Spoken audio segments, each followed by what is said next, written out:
Hey everyone, this is DW's Darius and welcome to another day in the fish room. Today I want to give you guys a few of the headlines of this week. Last week I gave you guys that first vlog, day in a life type of video, and I got a lot of positive feedback, so I'm going to give you guys another take on that. So once again, we're going to be going around the fish room looking at some of the headlines. These are just cool things that are happening in this fish room that I think are just not big enough to make their own video, so this is just going to be like a collage of awesomeness. So once again, sit back, relax, and enjoy.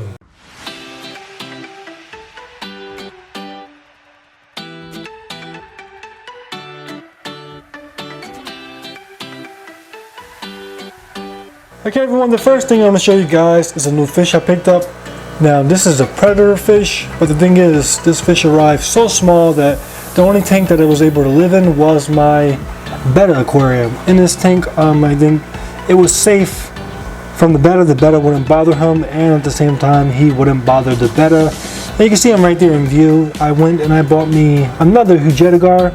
Now the reason why I bought this fish was because I thought that two hujetigars, being that they are schooling fish, would just help me come closer to getting these guys to eat pellets, because these are picky eaters. The one that I have currently only eats live foods, so I think that I thought that getting another one would help increase the chances of getting these guys on pellets or frozen foods or just off of live food. So right here is one of the newest additions to the fish room, and you might not be able to tell because of just the camera, or you don't have a good scale, but this thing is extremely tiny. Now let me see if I could give you guys a size comparison with my finger. So here's an above view. Look at them. Look at the size compared to the bubbles. Look at the size compared to my finger. So it's definitely very tiny. I bought it from the same seller. However, this time he just ended up giving me a much smaller one. My biggest concern was giving this guy food, because these guys are once again picky eaters. A lot of them only like to eat fish, and what kind of fish can I feed such a tiny little fish? So it's weird. It's kind of strange trying to figure out what I'm gonna feed this guy, but it's still very cool because I get to give you guys a before and after video. I am taking footage of this fish once a week, so eventually when he is big enough to go into the 210, I'll have a nice video of him growing from such a small size to such a big size. But it's just a cool little addition, and I think it's cool how he gets along with the betta. He's pretty shy. Let me zoom in on him. He's pretty shy, so okay, that's a better look. He's pretty shy, so he pretty much stays to himself. Every now and then the betta likes to come and fight him for food and stuff like that. Right now he is eating frozen bloodworms. So if we get a bottom view, where is he? His stomach right now is a little bloated because he just ate like 3. And that's the thing, I think he's going to grow very slow, eating 3 bloodworms a day. But yeah, he's in here with the betta, and the two of them are kicking it until he's big enough to go upstairs, or at least into another aquarium. But still pretty cool, or interesting to see how tiny this little guy is.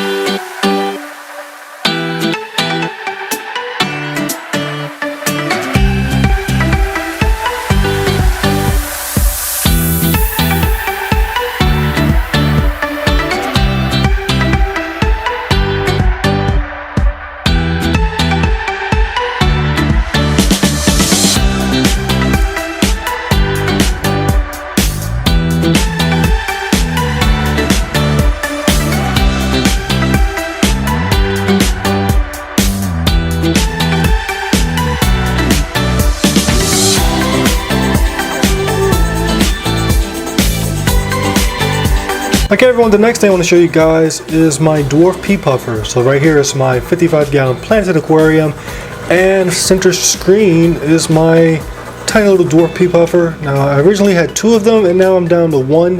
These fish are said to live 1 year long, and these have just passed 1 year, and that's when I lost my other one. So I'm guessing he died from old age, because they only live 1 year. So now that this guy's alone, I'm not sure if he's trying to heighten his chances of survival, but he's definitely been a beggar. He comes to the glass like this and just swims back and forth until I acknowledge him and give him a treat. So that's what I'm going to do today. I'm going to give you guys a look at this guy eating some frozen bloodworms. This tank is still full of Malaysian trumpet snails, which is what they used to eat, but the thing is, the trumpet snails are starting to outsmart him because they only come out at night. So, you know, this guy isn't nocturnal, so he doesn't eat at night. So we're gonna get some frozen bloodworms defrosted, and we're gonna look at this guy take a eat, or take a bite.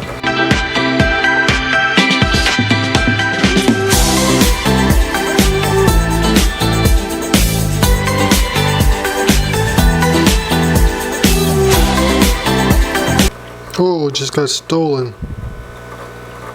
That was not nice.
Okay everyone, so right now you're looking at my 40-gallon reef aquarium, and I want to show you guys two creatures that live at the bottom of this tank, and they are my two rock flower anemones.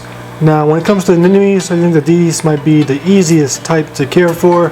They stay at the bottom, they don't really move as much as other anemones, and they don't sting as hard or as lethal as other anemones. So these are my two, and they look pretty cool. You turn on the neon lights, and you can see they have nice bright neon colors. This one has more, and there's just a huge variety with the species altogether. And what I think is even more cool is how they look when they eat. So I want to give you guys a look at me feeding these things. It's really cool to see.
Okay everyone, we're going to finish this video off with a look inside my 29-gallon Hillstrom aquarium. Now I actually didn't want to show you this yet. Originally I was going to finish off this video with an unboxing, but it's 4 o'clock and my package that was scheduled to arrive at 10:30 still isn't here, so I'm gonna have to give that unboxing in a different video, so instead I'll give you guys a look at some of the fish inside this 29-gallon Hillstream aquarium, and we're gonna take a look at my neon blue freshwater gobies. So originally I bought these fish because one, they are from Asia, so they fit into my Asian theme. Two, because they are algae eaters and this tank is full of algae. And three, because they look awesome. So right here is my male, and if we take a look over here on the glass, I have a smaller female. This is the one I originally had, the female. When I had her, no problems at all, very calm, very peaceful, and that's what encouraged me to buy the male, so that hopefully I could get some breeding. But this little guy is very aggressive. So she's about 1.5 inches, he's about 2 inches, and this is one main fish. So take a few steps back. The entire scape of this tank has changed, and it's all because of this one fish. I was actually trying to catch it, so I took out all the rocks, and he actually went behind the background. I couldn't catch him. So these are very aggressive fish, especially towards their own kind and towards fish in their territory. These fish like to have the rocks. They're algae eaters, so they stay on the bottom or they stay on the rock work, so they are aggressive towards fish that swim in that similar area. So this male has been aggressive towards this other goby, this female, and he's also been aggressive towards my Hillstream loaches. Now ever since I did the rescape, he did calm down with the Hillstream loaches, but he's still pretty nasty towards the female. And the crazy thing is that he really looks awesome. So he just disappeared behind those rocks, but when he is out, his colors are pretty amazing, that neon blue. The camera doesn't really pick it up too good, but in person this fish is just awesome. You know how it goes, the beautiful fish is always the craziest. So today I just want to give you guys a quick look at the freshwater neon goby, and just a quick advice: if you ever plan on getting this goby, be aware that it does have its ways. It can be pretty territorial towards fish that inhabit the same parts of the aquarium as it does.